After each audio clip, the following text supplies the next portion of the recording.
สบายดีทุกคน ได้เวลากินข้าวสวยแล้วเด้อ มื้อนี้มีแกงหน่อไม้แล้วก็อ้อหน่อไม้แล้วก็มีแหนมข้าวแตงกินกับข้าวกล้องเหมือนเดิม มื้อนี้พากินก่อนเนาะ อันนี้เป็นช่องวีระมนพากินพาเที่ยวเด้อทุกคน ช่วงนี้บ่ได้พาเที่ยวเนาะ พากิน มากินนำกันเด้อทุกคน แกงหน่อไม้สดๆเลยนี่นะ ตัดจากกอมาใหม่ๆอยู่ข้างบ้านเพิ่นเอาให้ ก็เลยมาแกง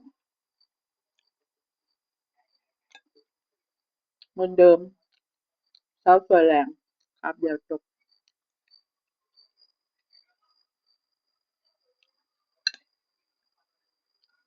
กินนำกันเด้อ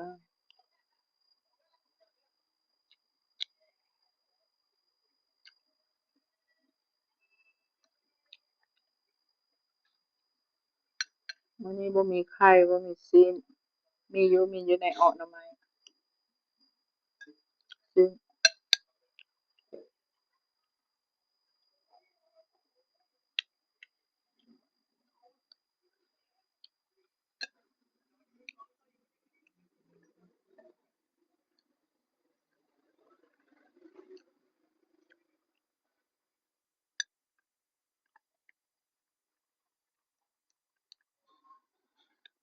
แซ่บกินตอนสวยเนาะ มื้อนี้วันเสาร์มีไผกินนำ กินคนเดียว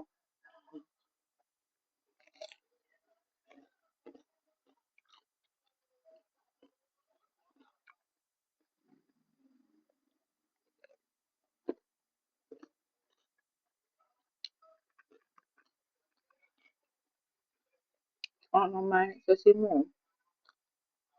อันนี้เฮ็ดแต่คืนนี้เนาะ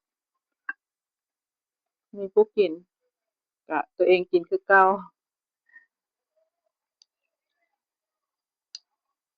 ว่าเฮ็ดไว้กลางคืนมีไผกิน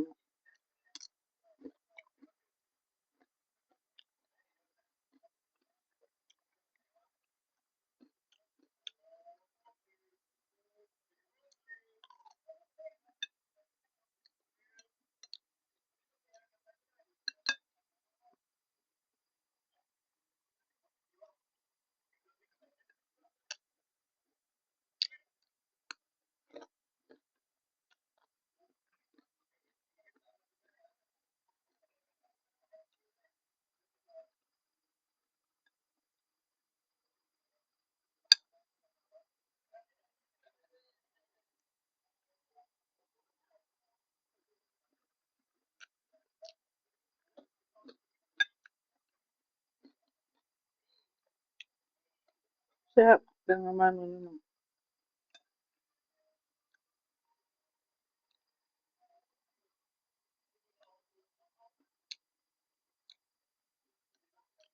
ันหน่อไม้เนาะ อ่อนๆหั้นน่ะ มีรสหวานพร้อม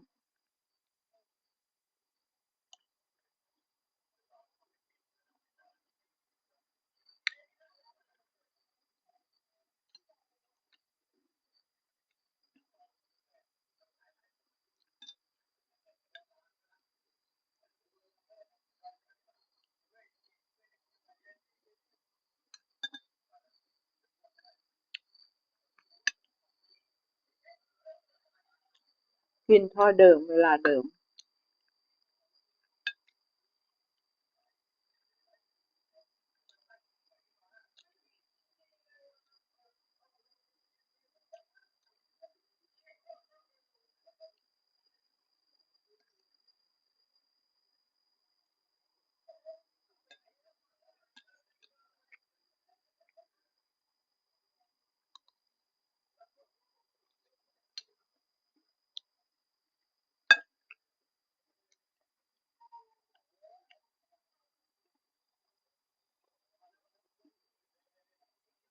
ไปเด้อทุกคน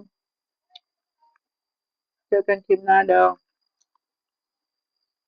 บ๊ายบาย